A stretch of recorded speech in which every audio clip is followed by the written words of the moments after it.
Trump and Musk agreed on practically everything in their 2-hour conversation on X. The world's richest man gave the former president a platform to say whatever he wanted without any pushback. And not surprisingly, Trump made plenty of false claims, at least 20. Most have been debunked repeatedly, some for years. CNN's Daniel Dale joins us now with a fact check.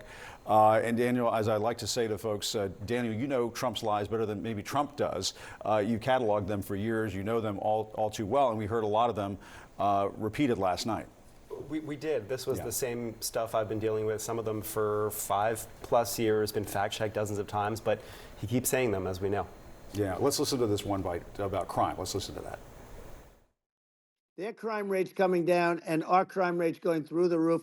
And it's so simple. And you haven't seen anything yet because these people have come into our country and they're just getting acclimated.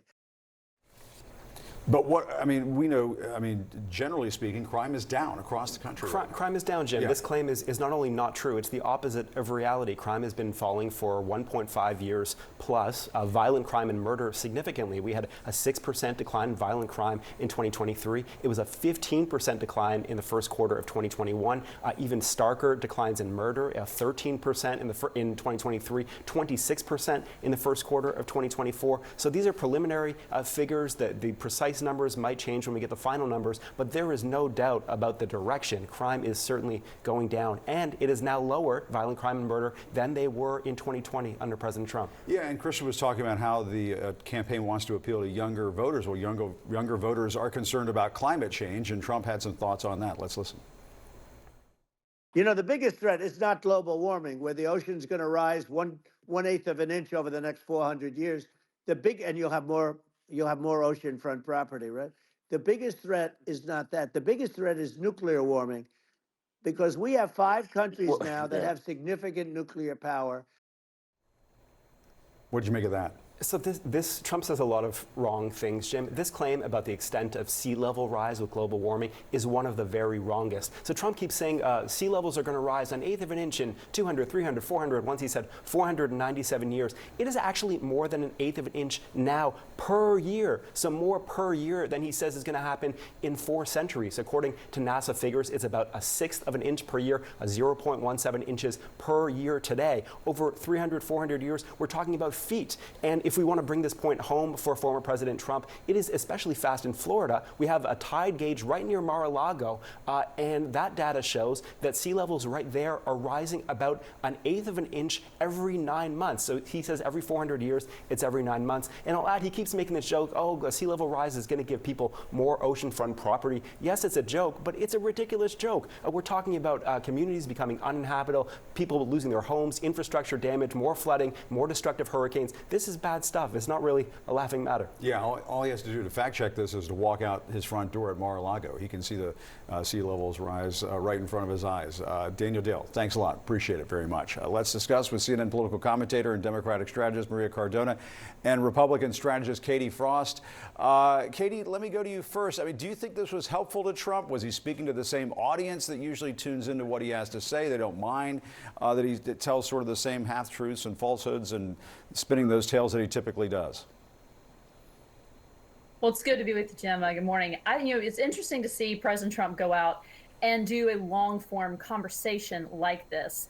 It's not exactly like a rally speech where you have the audience that's very engaged in providing him feedback.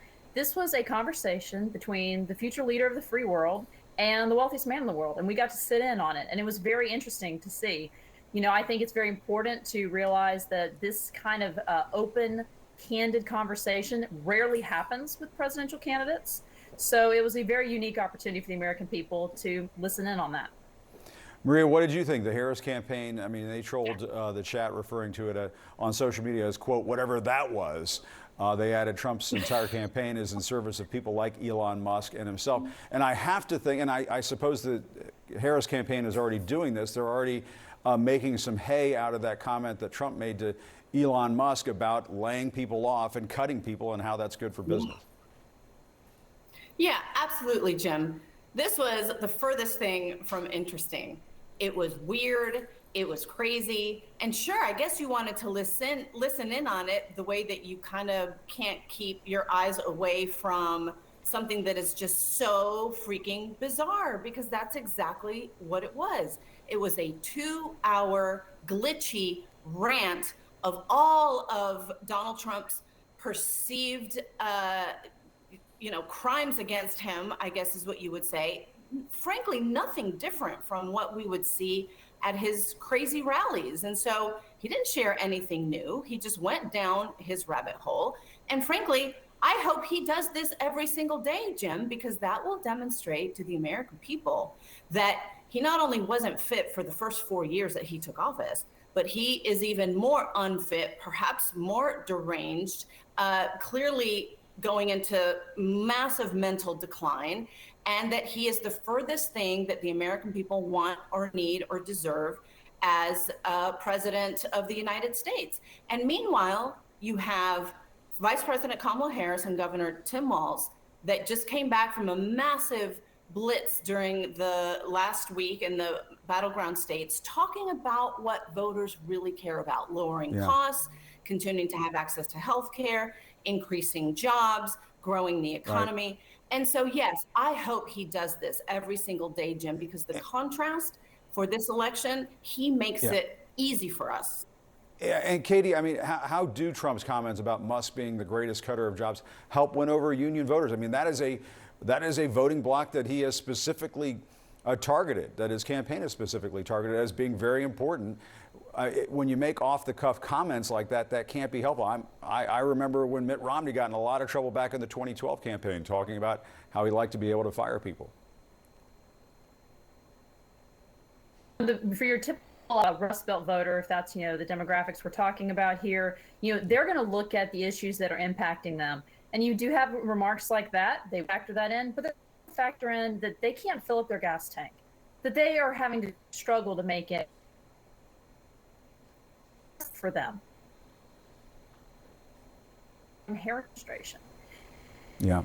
The lack of security in our country. These are serious issues that impact everyday Americans. They're not adequately being addressed by the vice president's campaign. She's going out there saying all these things she's going to do on day one. She doesn't have to wait until day one. She is in power right now. She's the vice president of the United States. She and President Biden can do these things. I do look forward, though, to her doing an interview, and I think we're going to see more. I want to hear more policy positions from the vice president. We haven't really heard a lot so far. Of course, she is borrowing some things from President Trump. She's copying his no tax on tips policy that he rolled out a few months ago. So we'll see. Maybe if we want to know where Vice President Harris is on issues, we can just wait a month and she'll be copying what President Trump is doing. Maria, quick response from you. Look, what former President Trump is doing is actually making fun of the American people, thinking that we can't remember what it was like 4 years ago. And again, the only thing that the Kamala Harris and Governor Walz's campaign need to continue to do is to speak to voters about the issues that they care about. They have raised over $300 million, just $36 million the day that Governor Walz was announced as the vice president. They're talking about lowering costs. They're talking about making a future optimistic. They're bringing joy back into the electorate. Every time they go and do an event at a battleground state, Jim, they increase their volunteers by hundreds. So that is the kind of ticket that the American people want and deserve. And I think it's going to be great for the contrast in November. Well, and I think both sides are certainly trying to energize their bases right now. Perhaps that was more of what Trump was trying to accomplish last night than anything else. Maria and Katie, ladies, thank you so much for your time. Really appreciate it.